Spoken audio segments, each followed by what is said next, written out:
Thanks for joining us at the Business Growth Cafe, where each week we select from a menu of topics for a focused discussion with an industry expert to provide insights that can impact your business's growth.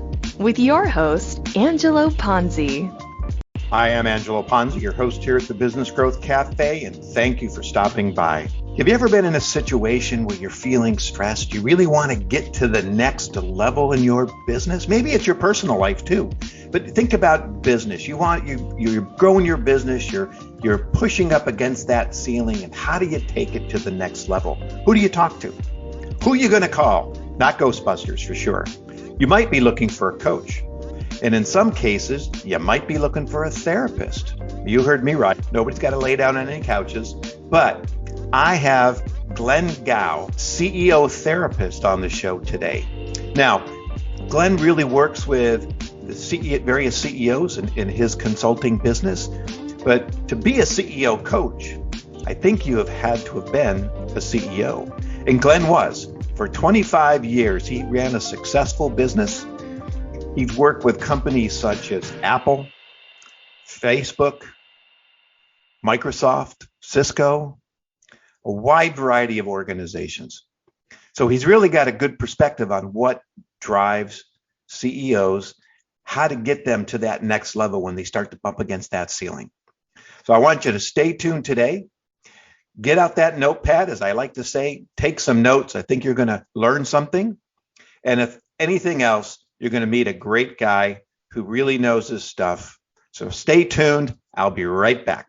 A chief marketing officer has both the power and the responsibility to drive long-term strategic growth that can ultimately lead to organizational prosperity. And that growth starts with a vision. What is your firm's definition of success? Growth? How will you strategically work towards expansion, for example? Equally important, what is your customer's perception of your firm? And how well do you meet a need or deliver value? When you begin to align your vision with that of your customer, you build a stronger, lasting relationship with them. You see the whole picture, realizing the lifetime value of that customer, as well as the lifetime value you provide. A CMO must look at success with a strategic mindset, looking beyond the transactional.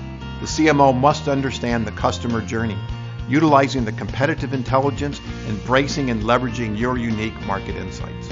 If your business is ready for growth and you need a CMO, but you're not quite ready for a full-time person yet, I'd welcome the opportunity to explore the benefits of using a fractional CMO. Visit theponzigroup.com to learn more.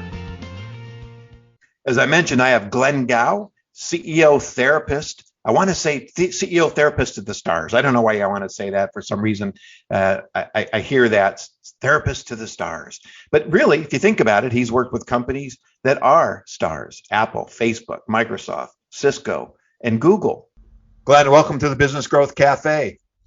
Really happy to be here, Angelo.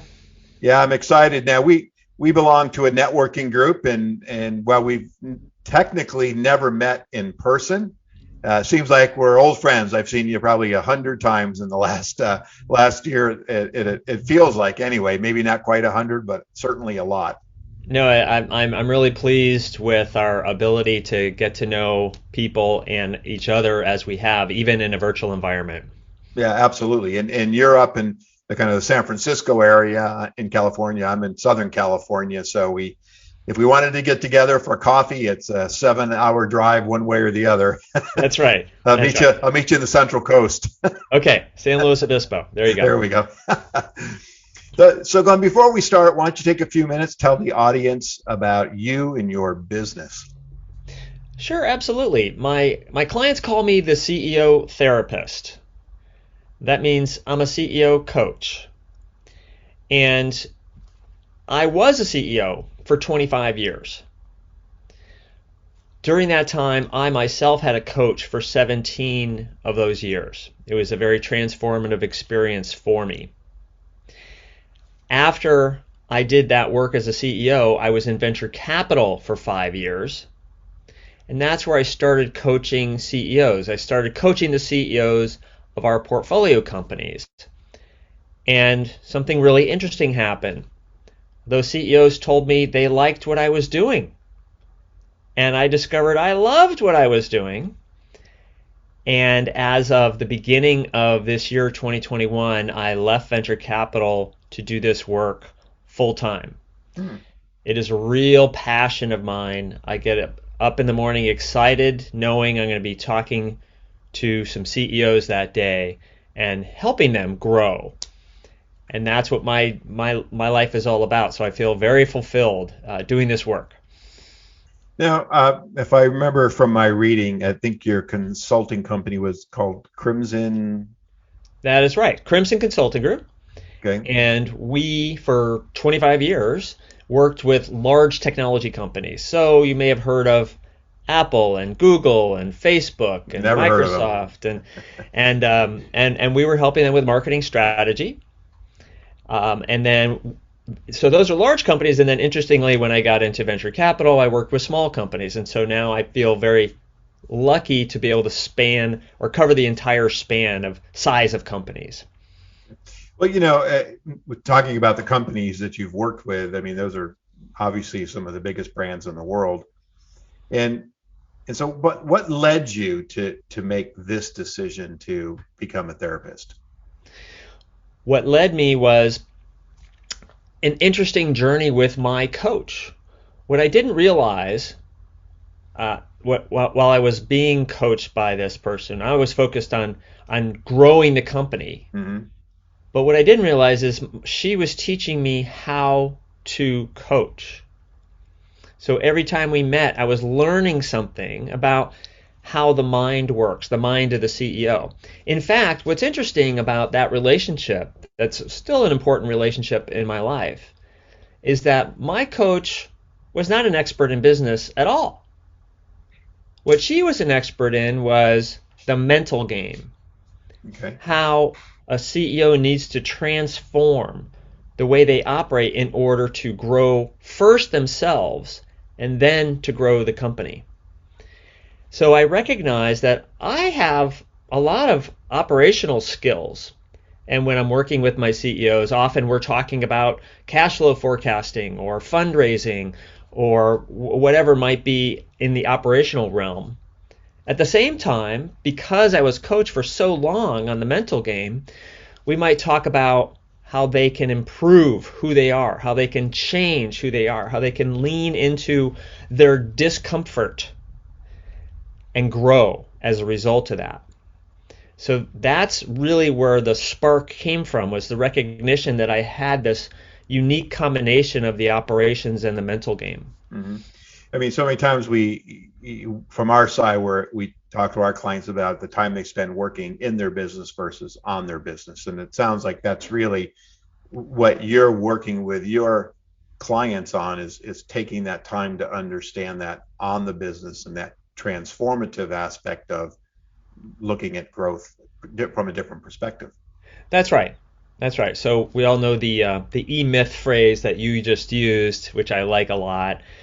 You want to get to a place where you can spend time on the business and not in the business. Now, fortunately, most of my CEOs have already gotten there. But what they haven't thought through typically is, how do they work on themselves as well? Okay. How do they become a better leader, a better manager? How do they bring in better talent? How do they keep that talent motivated and aligned? How do they themselves personally create a culture that helps the company be more effective in what they do? These are some of the things that we work on.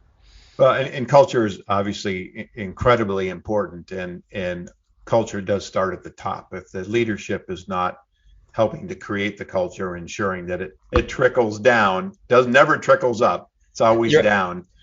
Angela, you're absolutely right. And some of my CEOs are not quite aware of the fact that there's already a culture in the company, and it comes from the way the CEO works, and that everything they do and say has an impact on that culture. What's really interesting is when they become conscious and aware of what they want the culture to be, and that they can influence that culture in everything they do and say.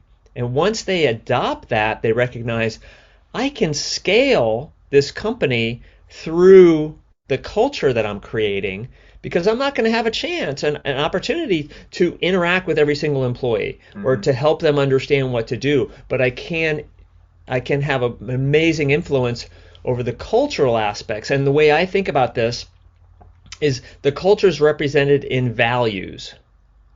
And the importance of values is, as a CEO, you want to know that somebody who joins the company who understands those values can make the right decisions when there's no one around, when there's no one to call, when there's no one to ask, what should I do? Ultimately, that's what you're trying to do through culture and values, is enable people to understand what is the right thing to do in this moment. You know, it's an interesting aspect that you bring up, and I've been fortunate. You know, I'm a fractional CMO, but I've built and sold my own business. I've sat at the table as a chief strategy officer working with people. I've actually run HR departments as under my purview. And you might ask, how did that happen from the marketing guy? I was curious about that, Angelo. Yeah, running HR and talent acquisition, which was a very interesting thing. But one of the things that I found, and I'm thinking of a particular company, I had like 10 talent acquisition people, and I had the head of HR that were under my purview.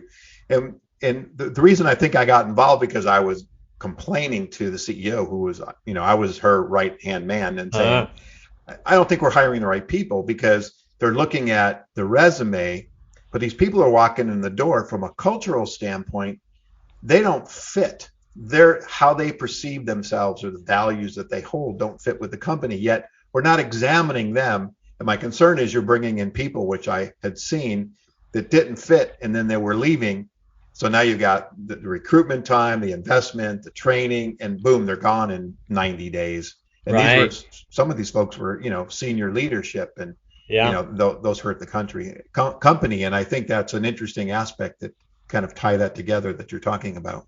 Well, good for you to notice that, right? I mean, it's too easy to fall into the resume trap where everybody went to a good school or had certain types of experiences, but we're not asking ourselves, what kind of people are we bringing on board? And do they believe in our values? Can they live our values? So one value we often see in a company is customer centricity or focus, or looking to create a great customer experience. Well, there are people out there who just don't believe in that as a value. And I'll give an example. One of my favorite airlines out there is Southwest Airlines. They know how to hire amazing people. And the way they do it, Angelo, is fascinating. So if I wanted to become a flight attendant at Southwest Airlines, I would be in a room with maybe 30 other people who are interviewing for the job. And Southwest is going to ask me to get up in front of the room as part of my interview process and tell a story about myself. And in the room are the Southwest talent acquisition team. What's fascinating about what they do is that this talent acquisition team does not watch the person at the front of the room telling the story. They watch everybody else in the room. They're looking for people who are paying attention to the person at the front of the room. Because some people are not. They're looking at their phone, their heads are down, they're looking at the ceiling.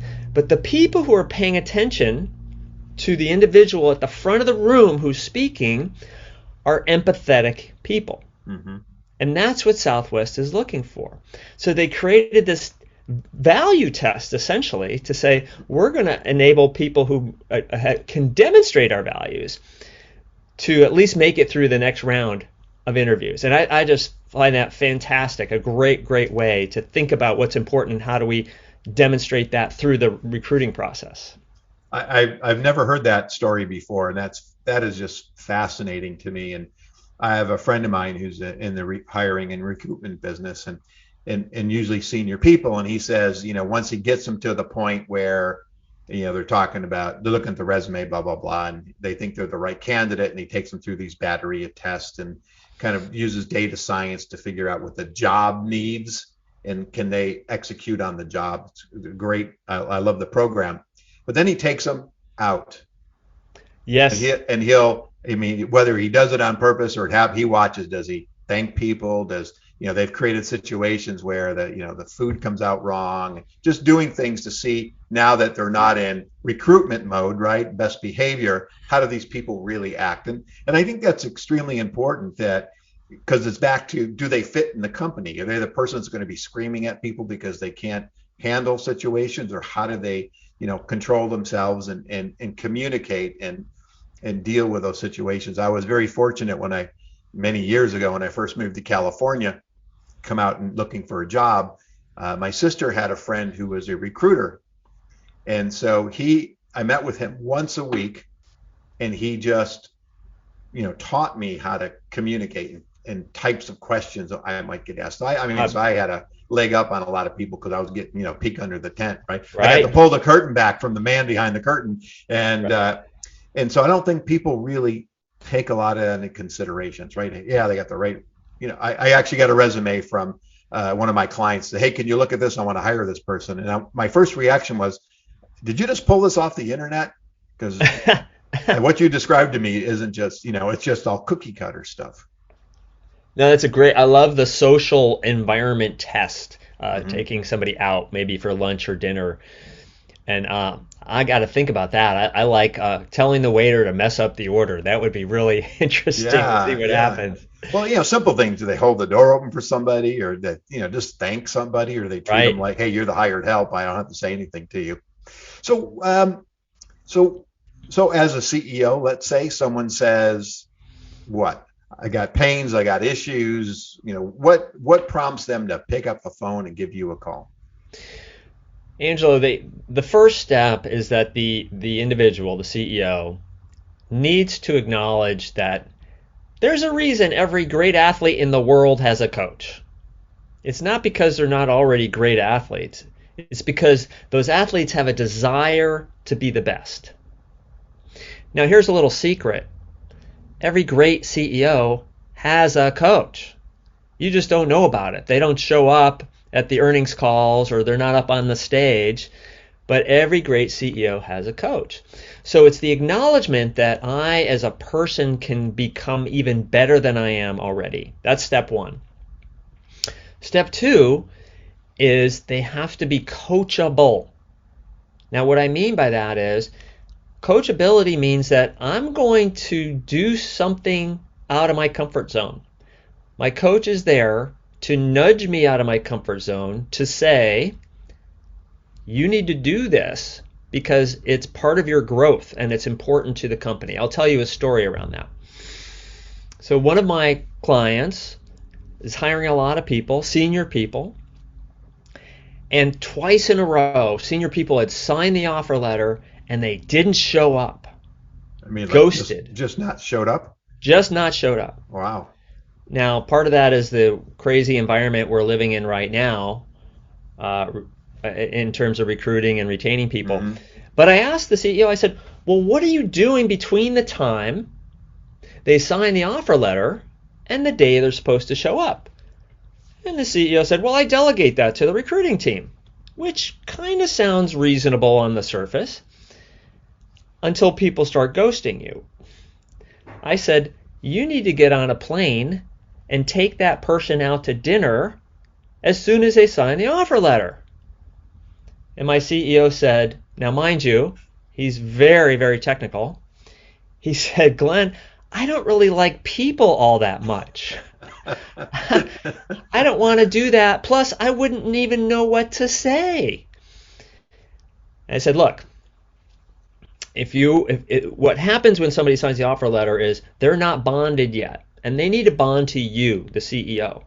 And the only way you're going to do that at that moment is you need to meet them personally. In spite of the fact that maybe we have to wear masks, you need to meet them personally. And I said, look, it's not that hard to have a good experience with people. All you have to do is ask open-ended questions during the dinner about what they want, who they are, what's their family like, what do they do personally, what's important to them. And to this person's credit, they did exactly what I had suggested. It's out of their comfort zone, right? But it's part of the growth. So it's an example of any CEO who wants to grow needs somebody out there, some coach out there in the universe, could be me, could be anybody who's good at what they do, to coach them to grow. It's all about growth. Okay.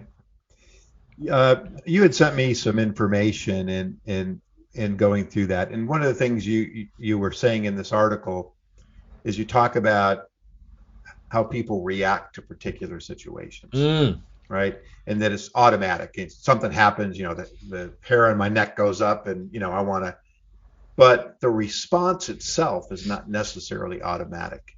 So Exactly. I want to kind of dig into that a little bit, because ultimately, from what I read, is you're looking to change behaviors.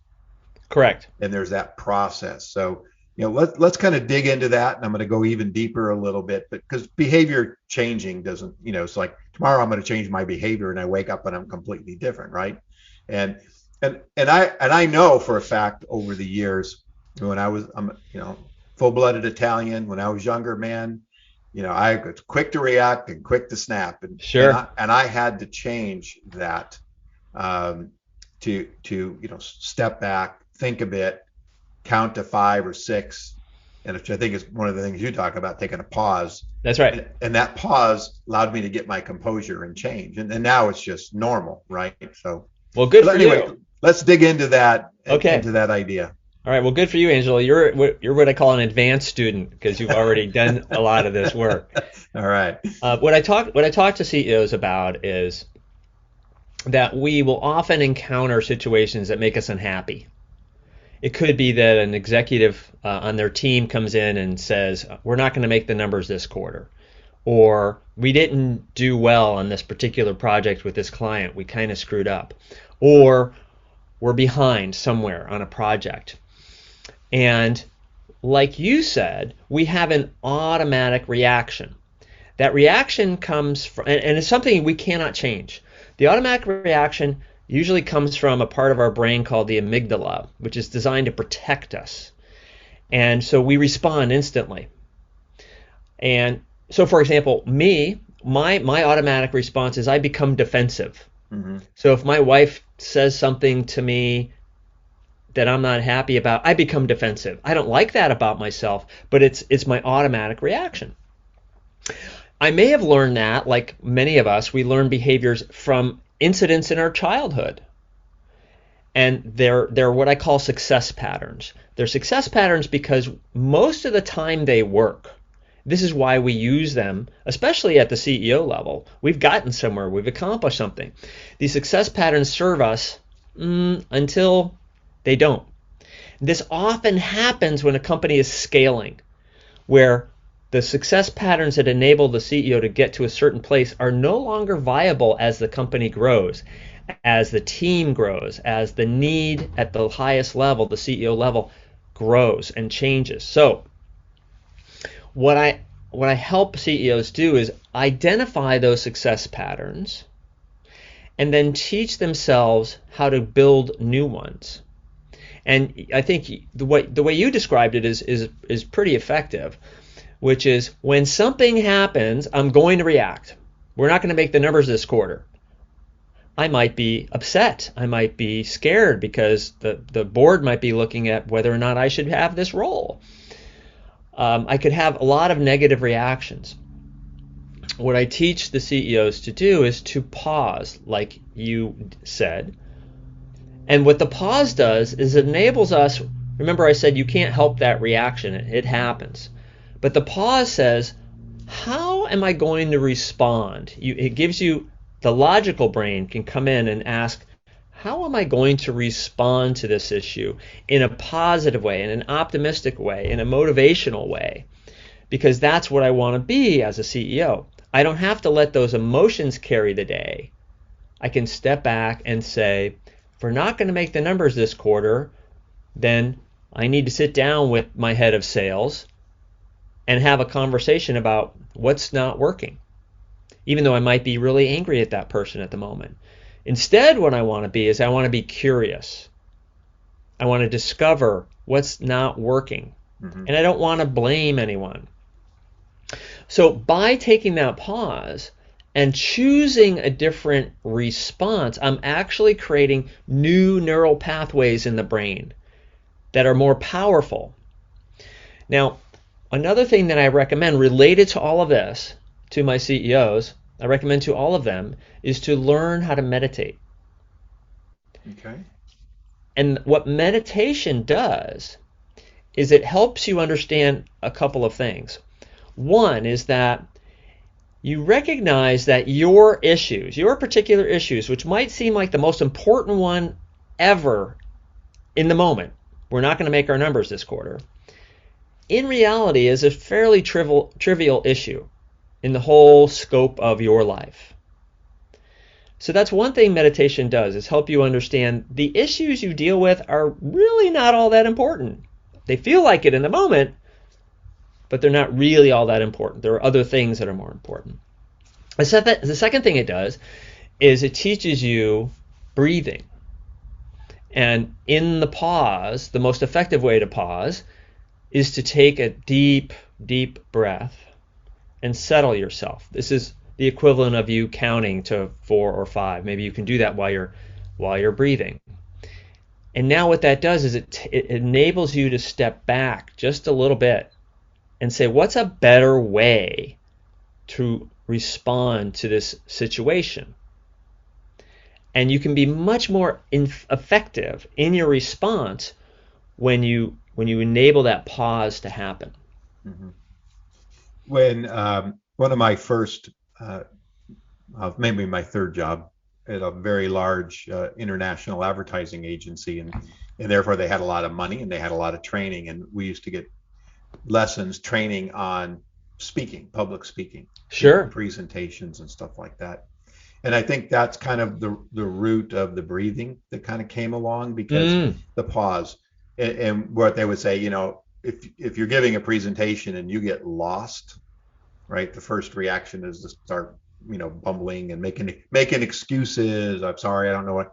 And the other point is, and I remember this to this day, whatever comes out of my mouth is what the audience potentially believes meant to come out of my mouth. So if I'm just, looking confused and apologizing, sorry, this and that. So they taught us to take a pause to get composure. And part of that might be to get a glass of water, to look at the sky, make it look, whatever, to make yourself, just give yourself those 3 or 4 or 5 seconds to get back on track. Right. And so I think that was part of the root of that. And I still practice that today.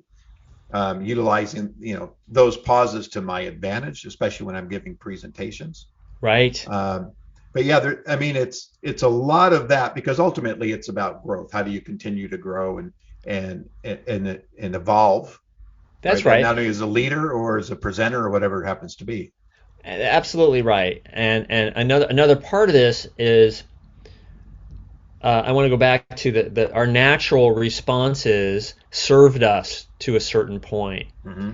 And now as the company grows, the role of the CEO has to change. And that means it's going to be uncomfortable. Now I might start to have to do things that are important as the role of the CEO, but are not things that I'm normally good at, like my example where the CEO doesn't really like people all that much. Yeah. Well, okay, you may never be world class at interacting with people, but you have to get pretty good at it because your role is the CEO, and there's no way around it. And so if you're willing to grow and you're willing to hear from someone else who can see a different perspective because they're not you, that being the coach, if you're willing to grow, the opportunity to grow as a CEO is infinite. This is why I had a coach for 17 years, because I kept getting just a little bit better. Every month or so, I could see how I was getting a little bit better. And I loved that. I love that self-improvement, that ability to perform at a higher level. There's one other thing I want to mention, Angelo. This might be unique to me, which is I want CEOs to perform at a higher level, but I also want them to be happy. It's amazing how many CEOs are really not all that happy. The pressure in that role is enormous. It's always that we need to grow faster. It's always that we need to reduce retention. We need to reduce turnover. We need to make our customers happier. We need to make more money. We need to be more profitable. Massive pressure. And it can come from themselves, or it can come from the board or external constituents. The result of that pressure is that many CEOs are really not happy at all in their role. You would think achieving that role would enable some happiness, but that's not the case. So what I work on, and I think it's extraordinarily important, is to help them deal with that pressure so that they are happy in their role. And that's as a core to my practice, is helping them feel good when they wake up in the morning about the challenges in front of them, and feel good at the end of the day about what they've accomplished. Mm-hmm. Well, that happiness too is going to spill over into their personal life, and just like the negativity spills over into our personal lives. Absolutely. And sometimes we spend a fair amount of time on their personal life. Yeah. It's sometimes a requirement, because for that, especially for the CEO role, it's harder than most roles to separate what they're doing from their personal life, because they're on call 24/7. They're expected to make the big decisions on Sunday evening if a big decision needs to be made. And so how do they protect their personal life? And how do they ensure that they're spending quality time with the people most important to them? Mm-hmm. Very hard because of the pressures they feel at work. Sure. I want to go back to the kind of the success patterns and what we were talking about, and you kind of had it in three parts. I want to make sure we got to the last part. And sure. So we talked a lot about the pause, but part of the upfront was you had talked about observing. Yes, thank you. And taking yourself, out of body experience, right? And, watching yourself and observing your That's right. reactions to help you make those changes. Thank you for bringing that up. It's an extraordinarily powerful way to think about the world and yourself, which is, if you can imagine, there is the camera behind your head on the ceiling, and that camera is always there, Angelo, 24/7. It's watching. It's a reality show. And that's right. That's right. Exactly. Well, it's a special camera because not only is it watching, but it can hear what you're saying, and it can understand what you're thinking.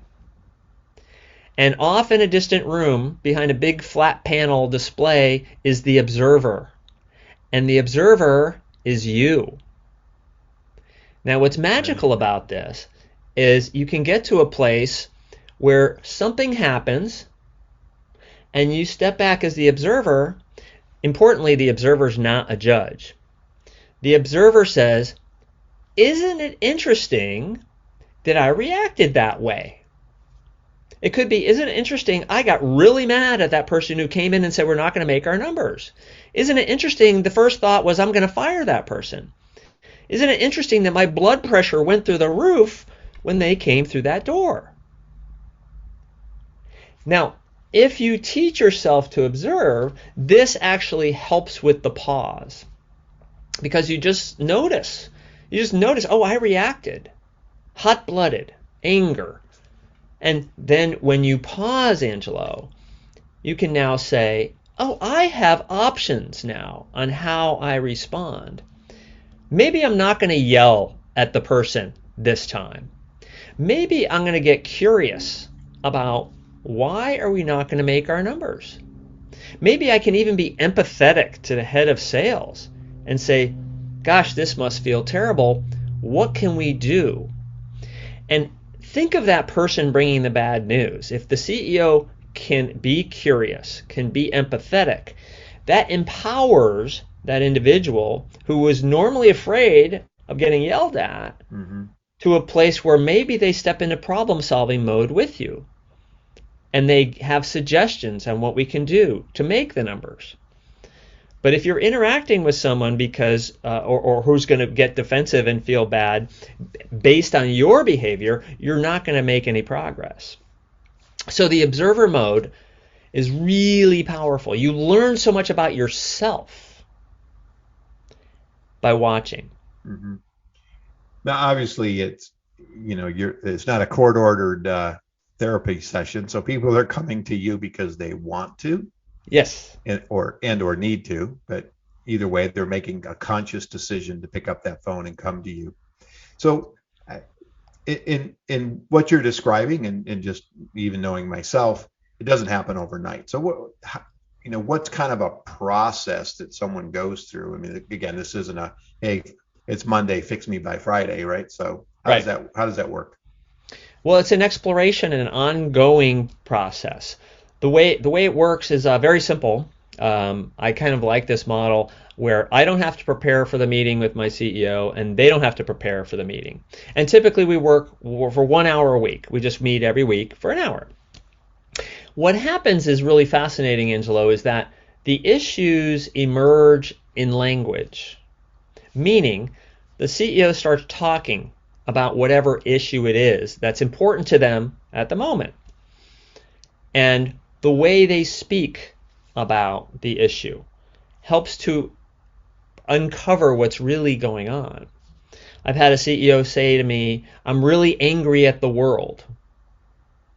Oh, well, we really need to understand, what does that mean? How does it affect your behavior if you're really angry at the world? Now, that's a very personal thing to say, but it was core to what was going on. They were dealing from this place of anger. Other times, they'll just say, I'm really worried about the next round of fundraising. And what we'll do is we'll explore, where is that coming from? And what do we do about it? Sometimes it has to be very pragmatic, practical advice.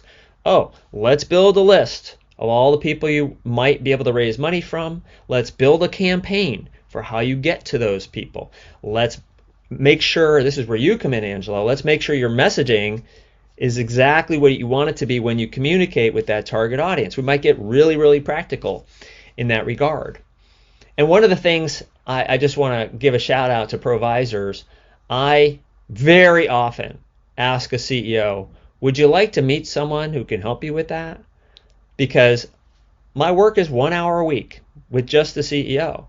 But all these issues that we uncover often require the help of outsiders. Mm-hmm. And I want to create a three-way win. I want to win, I want the CEO to win, and I want whoever I'm bringing in to also win, so that everybody's gaining from the relationships that we're creating. Sure. Well, you mentioned the name of that organization, which is called Provisors, and I have found that is, one of the advantages of being in this organization is kind of the bench, right? I've got a bench of people, right? And right. And you've heard my kind of 30-second or 15-second, sometimes 10 seconds. Who am I? And I use the word holistic because it isn't just about marketing. And when I say the word marketing, 99% of the time, my belief, the first thing they think of is website, digital campaigns, right? Mm-hmm. Print ads, television. And that's like the farthest thing from my mind.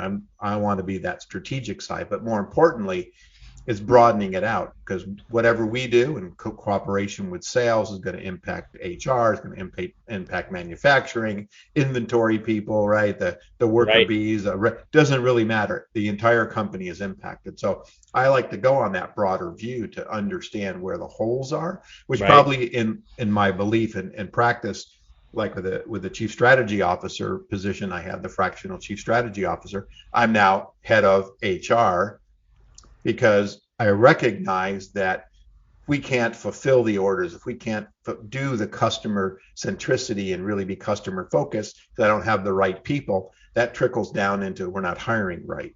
That's right. Probably how I ended up in that situation to begin with, because I was a loud voice on that. So they're really integrated, and I certainly understand that top down, and that sets the tone. And because I sit in the C-suite with a lot of folks when I'm working with them, I get to see how it trickles down. I was in a situation the other day where I do this assessment, and one of the questions was about onboarding, and the question was, do we have a good onboarding program? And there were 11 people that took the assessment, and it was all over the place, which I always find interesting. Uh-huh. But I'm in a room with the CEO and basically the president. CEO rated it a 5, and the president, who's also the head of sales, rated it a 1. Oh. And CEO turns to him and says, so you don't think we have a good program? And he says, no, I don't. And the answer was, well, why haven't we addressed it? And isn't that your responsibility? So it's kind of an interesting dynamic. But as we're talking, it wasn't like, what do you mean yes, we don't have them, right? It was a very, cooperative and a strong relationship that they had together. Yeah. And I could see how that rolls out through the rest of the company versus that pounding the desk or, that kind of stuff. So fascinating. Well, there's an interesting element to this, and I love your story because these are two executives who want to work together, want to make things better. But one of the things I will say to CEOs, and they don't like to hear this, Angelo, I will say, look, if things are going well in the company, you need to pat yourself on the back. You made that happen. But if things are not going well, it's your fault. Yeah. They don't like to hear that. But ultimately, it means that either you're not on top of this issue that's important, or you didn't hire the right people, or you didn't delegate appropriately, or you let the culture get out of hand. Whatever it is, ultimately it's your responsibility to make sure that things are getting better, things are improving. So much of the work of the CEO is to manage the people under them, like in your example, this VP of sales. And I love the question is, well, why haven't we talked about that? But the CEO in that example, I think, needs to step back and say, well, why haven't I been able to uncover that sooner? If it's a 1, that's a low rating. Mm-hmm. There should have been other signs. Maybe I'm not attentive enough. Maybe I'm not asking the right questions. Maybe I'm not enabling that head of sales or president in this case, tell me what's going on more. Because it took Angelo to create this communication. Well, how can we do that if Angelo's not in the room? So that's the hard part about being the CEO, is acknowledging that responsibility for everything. Yeah, it's interesting. So I delivered another assessment, and I call it a marketing assessment. It looks at internal and external audiences, product perception, leverageability, engagement, strategy. I delivered another one, and there were 6 people who took it, and I was provided the people. But when I presented the findings, the CEO was in the room. Uh-huh. And while he had gotten the copy, he had not read it. So Sure. He was now seeing these incredibly low ratings and still a diversity among the team. And, he couldn't believe that those were true. And it was like, it's a month later, because it took them time to get everybody scheduled, but that was a snapshot in time. And so my thing is, let's prioritize, let's figure out which ones need to be fixed today that are going to impact the business, and which ones are things that need to be fixed, but it's not going to jeopardize anything. And it took a while because he kept wanting to ask questions. Why did you do that? Why did you do that? And I said, let's not put people on the spot, because that's how they felt at that point in time. But what it indicates is we need to make changes going forward. And part of that, because I've now been dealing with them for a few months, I could see that a lot of all that stuff at the bottom all started at the top. And you're just really making me think about that. And it's interesting, accepting responsibility versus throwing shade on somebody else. It's another uncomfortable part of the role. Yeah. Well, good for you for helping to uncover those issues. That sounds like a really valuable service. Yeah. So far, I wish I could say somebody hit it out of the park, but nobody has. And that's the goal of the whole thing is to start. Because my operating procedure is I need to understand how the team has perception on all of these issues. Yeah.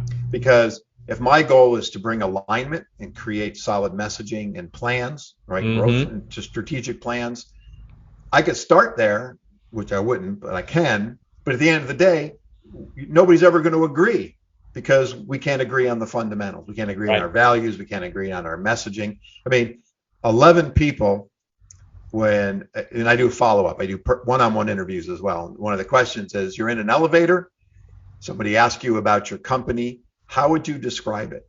11 people, 11 different answers. Yeah.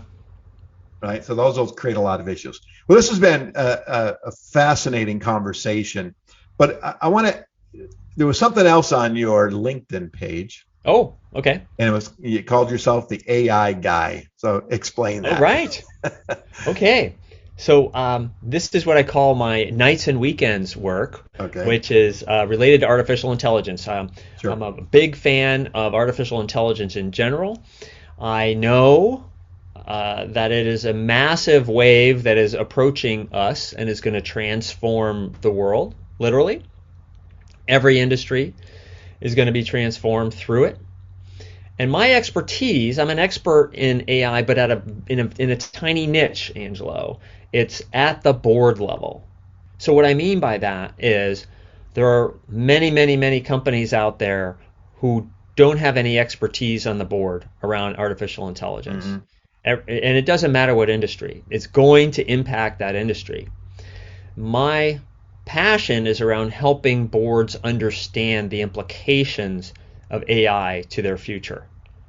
And many are not paying attention to it at all. And I'm talking about what I call non AI first companies. I live in Silicon Valley. There are lots of AI first companies. That's not who I'm talking to. Hmm. I'm talking to the Midwest Manufacturing Company or the Financial Services Company in New York or the Real Estate Development Company, all of whom are going to be impacted in a significant way by AI. So I write a column in Forbes on that topic, Oh, okay. and I've spoken at the Wall Street Journal Summit on Artificial Intelligence and the National Association of Corporate Directors. And I'm going to be speaking at another group called the Private Company Directors Association on AI as well. Oh, nice. I had a guest on, one of my earlier guests. Uh, I was looking on my bookshelf here trying to find the name of his book. Oh, He's a speaker, and he spoke and did a podcast on AI. oh, And great. his name was Patrick Schwartzfigger, not Schwartzfigger. Yeah, Schwartzfigger. Okay. I'm happy to send you info on him. I don't know I'd if you, love to see it. yeah, he when I first met him, that was his entire presentation, was about educating people about the coming of AI and how it's going to impact, our futures. It's going to impact you and me too, Angelo. Oh, absolutely. Yeah. Yeah, absolutely. Well, and I look at, the ability of another client who's in the over the OTT, which is the streaming industry, and the predictability of Netflix serving up videos based on behaviors and patterns, and the kinds of stuff that he's working on. It's Oh, it's yeah. really, really fascinating, scary, frankly, but fascinating stuff. It's already here, Angelo. When if I don't spend time on Facebook, but if you spend time on Facebook, Facebook is run by artificial intelligence, Hmm. and and unfortunately, the artificial intelligence. Here's an example of how it's going to impact our lives. It is fine tuned to cause people to spend more time on the site. It sounds like a pretty good objective. I mean, if you're an advertiser, which Facebook is, you want people to spend time on the site, you get more advertisers. But what's happened, we all know this, is that the more incendiary my post, the more people are going to say things about it and spend time Hmm. on Facebook. And so, unbeknownst to us as just humans, the AI has said polarization is a good thing. And we tend to start to adopt some of these things we're hearing because they're polar opposite points of view. AI loves that, and therefore Facebook loves that. But we as humans have been manipulated by AI already. It's pretty scary. Yeah. In the research world, which is part of my background in core, we look at quantitative studies. We looked at predictive analytics. We utilize Sure. that in a lot of cases. But there's also the kind of that next level up is prescriptive, right? So machine learning, and so you predicting, what happened, and then how to make it happen. And I always like the story, and I don't know if you've ever heard this one. I think it was down in San Diego, and I think it was Target was Oh looking yeah, I using know this story. Yeah. analytics about pregnancy. Oh yeah. Yeah, and so understanding that, kind of where it's going. We just finished a project not too long ago, actually, for another provisor member, where we were trying to understand behaviors about shopping behaviors in COVID.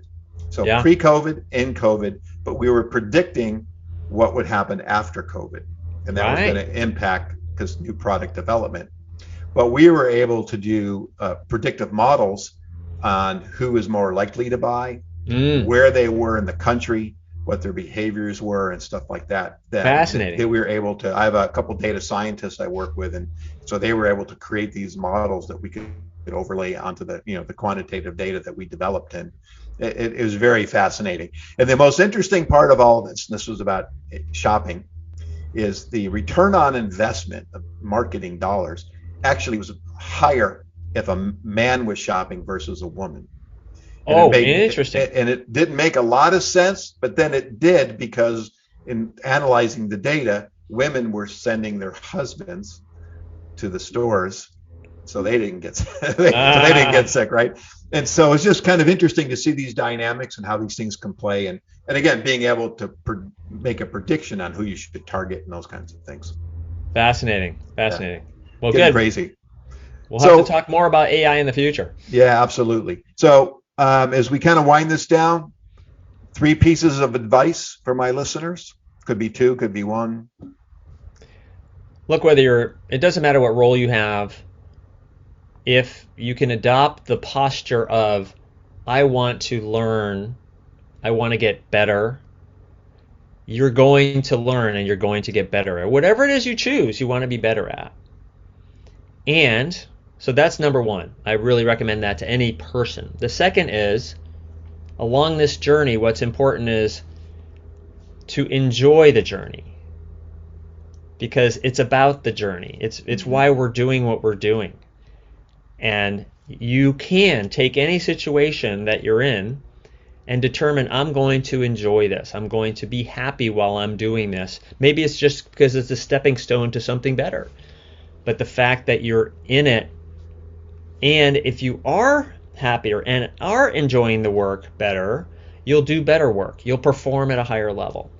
So that's my advice. All right. Well, fantastic. Thank you so much. This has been great. Why don't you tell the audience how they can reach you, connect with you, your website, all that good stuff. Yes, thank you for asking. It's very simple. It's glenngow.com. So my first name has 2 N's in it. My last name is G-O-W. So it's GLENNGOW.com. Very simple. All right, Glenn. Well, thank you so much for your time today. I really enjoyed it. And thank you for joining me on the cafe. Loved it, Angelo. Thank you so much. All right. Thank you. Glenn, thank you for stopping by the cafe today. What a great conversation. I know my listeners are really going to benefit from that, as frankly as I have. If I can walk away from my shows having felt like I learned something too, that's all the better, because my show is about advice to my listeners. But hey, I'm a listener too. I always listen to my own shows, and so I like to benefit from them as well. So listeners out there, you got Glenn's contact information. Please feel free to reach out to him, contact him on LinkedIn, send him an email, all that good stuff. And I want to thank you for stopping by as well. Now, if you're a subscriber to the show, I really want to thank you, and I encourage you to tell others about the show so they can benefit. I also like to ask you a favor and go online, whatever your favorite podcast platform is, give me a rating, give me a comment, help build more awareness of the show. I really feel that we're as we continue to build and build and build, it's you, the listeners, that help drive the awareness and the recognition and the listenership of this show. And if you're new to the show, I encourage you to sign up to make sure you don't miss a single episode. I've got some special things coming up. I'm going to be launching, I think at one point in time I called it 5 at 5. I think now it's going to be called 7 at 7, 7 o'clock every morning for a month. I'm going to do 7 minutes live, focused on marketing and activities as we come into the 4th quarter of 2021 and we prepare for 2022. I've got a lot of little tidbits and advice pieces I'd like to give out. So I encourage you to, again, sign up to make sure you don't miss a single one of those. Thank you so much for stopping by, and I encourage you to go to my LinkedIn page. Connect with me there on LinkedIn. Go to my website, theponzigroup.com. I would like to announce that I am going to be repositioning and changing the company name coming up soon. So again, you're going to get to hear about that as we move forward. A lot of the same services, a lot of the great capabilities, but we're adding some and we're repositioning the name Not that I don't love my last name, but I think we've got a new one that's going to resonate a little bit more. So again, thank you so much for stopping by, and we'll see you here next week at the Business Growth Cafe. Thank you for listening to today's discussion at the Business Growth Cafe with your host, Angelo Ponzi. Take a moment to subscribe to this podcast and visit our website at www.businessgrowthcafe.com. Read Angelo Ponzi's blogs at www.theponzigroup.com.